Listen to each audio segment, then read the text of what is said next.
Hallo, hier zur dritten Legung, zu der Frage zur Diplomatie oder zu dem friedlichen Sprechen. Hier ist der Schmetterlingsknoten. Hier ist dann der Schmetterlingsknoten. Okay, gut. Mit ihr, wo es auf ins Unbekannte geht. Das Unbekannte, also das hier zeigt jetzt mal ein altes Gedankenmuster, in dem man wohl drinnen ist. Das alte Gedankenmuster und der Page der Schwerter, also wo man wohl, was man so gelernt hat. Das alte Gedankenmuster kommt oft durch Filme oder eben wie hier vielleicht von der Schule. Also irgendwas hat man in der Schule gelernt, wie man miteinander redet, wie man miteinander umzugehen hat, wie man sich zuzuhören hat, was Zuhören ist und wie man auf den anderen eingeht. Das hat man irgendwie mal wo gelernt und hält daran fest. Also man könnte das zum Beispiel im Fernsehen gelernt haben mit diesen ganzen Talkshows und vergisst, dass es dann einen Regisseur gibt, der sagt den Einzelnen, wann sie was zu sagen haben. Und im natürlichen Umgang miteinander ist es eben anders. Da reden die Menschen anders miteinander. Und in diesen alten, also in diesen Talkshows im Privatfernsehen wurde unglaublich viel gestritten und man war sehr unverschämt zueinander. Das Ganze ist eher so ein Redekampf oder auch in den Talkshows im öffentlich-rechtlichen Fernsehen, wie die miteinander diskutieren, ist kein Zuhören. Da geht nicht der eine auf den anderen wirklich ein und versucht ihn zu verstehen und lässt er auch nicht ausreden. Da ist immer ein ständiger Kampf. Und es kann sein, dass man das gelernt hat oder man hat in der Schule gelernt, dann so und so viel Redezeit hat man, so und so redet man. Und wenn man was sagen will, sagt man, kann ich jetzt auch mal was sagen? Oder hat so dieses, ich melde mich schon die ganze Zeit und warum darf ich nichts? Also diese ganzen seltsamen Dinge, die man in der Schule zum Beispiel, weil er hat hier das von der Schule, die man da lernt. Oder es ist vom Studium, wo es nochmal ein ganz anderes Miteinander reden ist, wo man eine gewisse Redezeit hat und andere dann, aber das oft erst später im Studium dann versuchen, wirklich das zu verstehen und dann zusammenfassen und dem anderen zuhören und wirklich auf ihn eingehen. Man hat das so drinnen im Kopf und merkt, so redet man doch miteinander. Warum reden die anderen nicht so miteinander? Weil sie es eben nie gelernt haben. Also das wäre so dieses mit der Kommunikation, wie man das halt gelernt hat, dass einem das klar wird. Man soll ja unbekannte Wege auch zulassen, weil einem was Großes erwartet. Und hier ist die große Liebe, auch das Verständnis und das wäre ja auch das Zuhören und dass man aber wohl auch über Gefühle redet und die Sonne, das wäre dann noch die Freude. Das sind beides Sachen, die man jetzt weder im Fernsehen noch im Studium oder in der Schule gelernt hat, über die Gefühle zu sprechen und über die Freude. Das und das macht mir aber große Freude, das und das macht viel Spaß. Und das ist bei Diskussionen, ist es sehr selten, dass jemand die so auffängt. Also durch Liebe und Freude. Das wäre hier das Thema oder was man eigentlich möchte. Oder man hat genau das auch mal wo gelernt und wundert sich, dass die anderen das nicht haben. Und hier sind die Sorgen. Man soll sich dabei jetzt keine Sorgen machen, weil das ist vorhin runtergefallen. Also man soll sich keine nächtlichen Sorgen machen. Das bringt nichts, wegen sowas jetzt nicht schlafen zu können. Und macht sich da auch keine Sorgen. Dann was ist jetzt hier das Problem?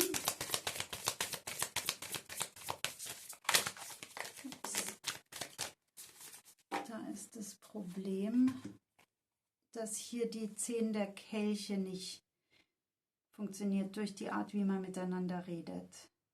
Durch die Art, wie man da miteinander diskutiert. Vielleicht sagt der eine, du bist viel zu emotional. Nein, man kann sich ja nicht immer freuen. Man muss doch jetzt hier mal sachlich bleiben.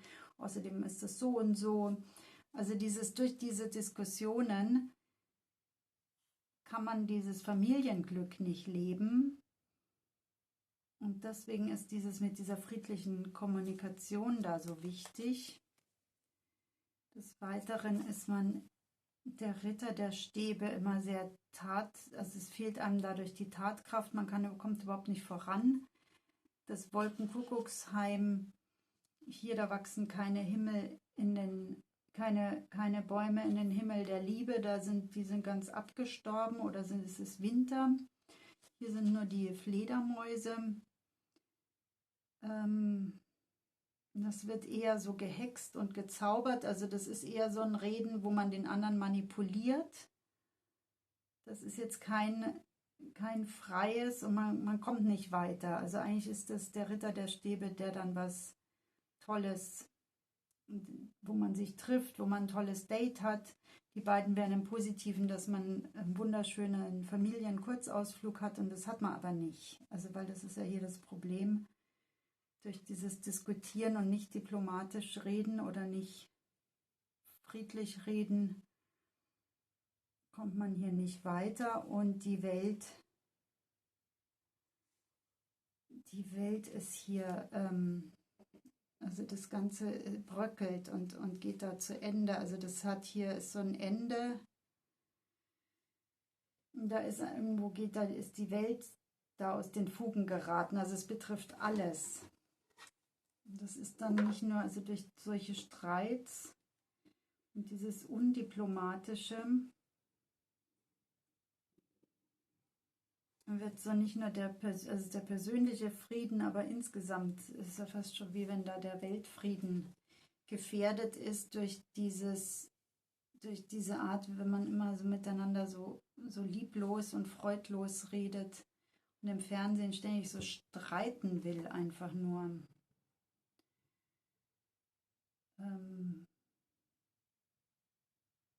Das hier ist also da sehr, sehr gefährdet alles. Und es wäre sehr wichtig, das zu lernen. Schau ich mal, was wäre denn da die Lösung? Dass man da die Liebe und die Sonne ins Herzen lässt und die Liebe Platz hat. Was ist da die Lösung, dass man da wegkommt von dieser Streitkultur, also von diesem, wir machen die alle im Fernsehen nach, wir tun mal so. Das ist ein Geben und Nehmen. Das wäre auch die Augenhöhe, das wäre das gegenseitige Geben und Nehmen. Das ist der Frust und das Alleinsein.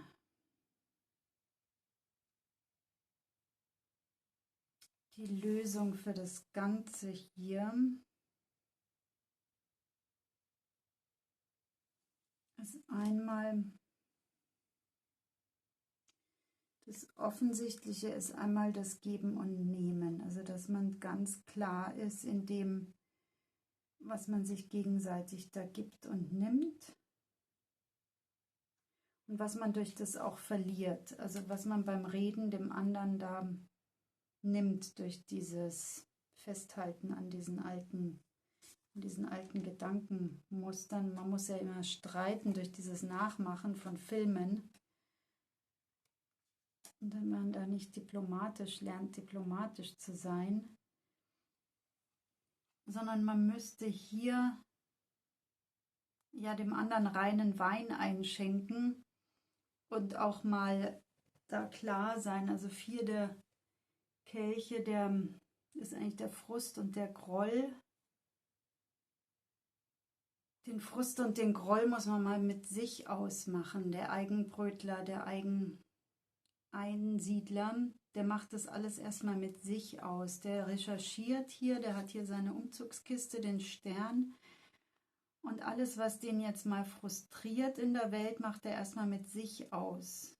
Das wäre auch so, also weil da der Weltfrieden, dass mal die Länder für sich oder das Ganze also für sich schauen, was ist denn da eigentlich, was ist denn da das Frustrierende, dass man mal nach innen schaut, was läuft denn da nicht falsch und nicht nur nach außen und immer die anderen sind schuld, sondern mal auf sich schaut und eben hier auch so bei sich, was ist denn bei mir nicht richtig und wo ist der Groll und dass man das nicht an den anderen weiter auslässt und dann hier das Geben und Nehmen klarer wird, also was einem selber zu einem selber gehört und was wirklich der andere gemacht hat. Und vielleicht ist dann noch ein Hinweis im Schmetterlingsknoten. Dieser hübsche und praktische Knoten hat etwas mit Fantasie, durchaus Ähnlichkeit mit den beliebten Flatterwesen. Er dient dazu, eine feste Schlinge mitten in ein Seil zu knüpfen. Der Clou dabei, die Enden des Seils müssen nicht frei sein, um diesen Knoten zu knüpfen, denn das Seil wird zweimal um die Handfläche gewickelt. Der Teil, der dem Handgelenk am nächsten ist, wird über den mittleren Teil gelegt. Dann wird der innere Teil oder eben noch der mittlere war, über den anderen Teil in Richtung Finger und auf der Handfläche wieder zurück zum Handgelenk geführt. Diese Schlaufe wird festgehalten, während man die Hand vorsichtig herauszieht. Sehr praktisch ist der Schmetterlingsknoten auch zum Fertigen einer improvisierten Strickleiter. Das heißt hier auch dadurch, dass diese beiden Enden nicht frei sein müssen, dass das sich hier um den Knoten handelt, ja eben, also so, wo man ein lockeres Seil dann fester, also spannen kann, indem man da einen Knoten reinmacht. Also das wäre hier dieses auch mit sich selber, dass das auch sowas ist, wo das um sich selber sich dreht. Also der dreht sich hier auch um sich selber, dieser Knoten. Und genau wäre hier das Gleiche, dass man erstmal bei sich schaut, was ist denn mein Problem? Was frustriert mich denn eigentlich? Und das mit sich selber löst, bevor man das mit anderen löst. Und dadurch viel, viel diplomatischer wird, viel, viel friedlicher spricht und nicht im Außen einen Konflikt sucht, der nur den eigenen überdecken soll. Hier ist jetzt der Teenager. Das wäre also dieses unreife Verhalten, was man vielleicht aus der Teenagerzeit hat und wo einem dann in der Welt auch manche im Fernsehen wie Teenager vorkommen, wenn man sich das anschaut oder in Nachrichten oder so, wo man denkt, sag mal, wie reden die miteinander? Das sind doch keine Teenager, warum reden die nicht wie Erwachsene miteinander? Dass man also mal von diesem Teenager-Ding wegkommt. Hier ist noch die Schönheit ein gewisser Hingucker. Die Schönheit hier ist auch wichtig und das Sehnen. Dass man das wohl immer mitbedenkt, also nicht irgendwas an den anderen auslässt, weil man es eben, dadurch zerstört man eine gewisse Schönheit. Also dieses schön miteinander reden, friedliche Kommunikation macht auch schön und man kann über Sehnsüchte reden. Hier ist die Natur und Ferien. Das wäre also auch sehr schön, was dadurch möglich ist. Vielleicht sehnt man sich nach Ferien in der Natur. Und das wäre alles möglich, wenn man halt friedlich miteinander reden würde, weil man kann nicht, also wenn man die ganze Zeit streitet, kann man nicht in der Natur Ferien machen, das ist zu gefährlich. Und hier ist auch der Streit, die Wut und hier ist Kinder, also Jungs und Mädchen. Und hier war ja der Teenager. Also dass man das irgendwie lernen sollte, lernen müsste. Diese Probleme, also weil der Teenager oder als Junge ist es schon okay. Also als Junge als Junge und Mädchen, als Kind darf man durchaus erzählen, was los ist. Da muss man das nicht für sich behalten, sondern das ist ja für die Erwachsenen, dass ein Erwachsener dann weiß, okay, ich habe jetzt das und das. Und ich muss es ja erstmal mit mir selber ausmachen. Von Kindern wird das ja nicht erwartet.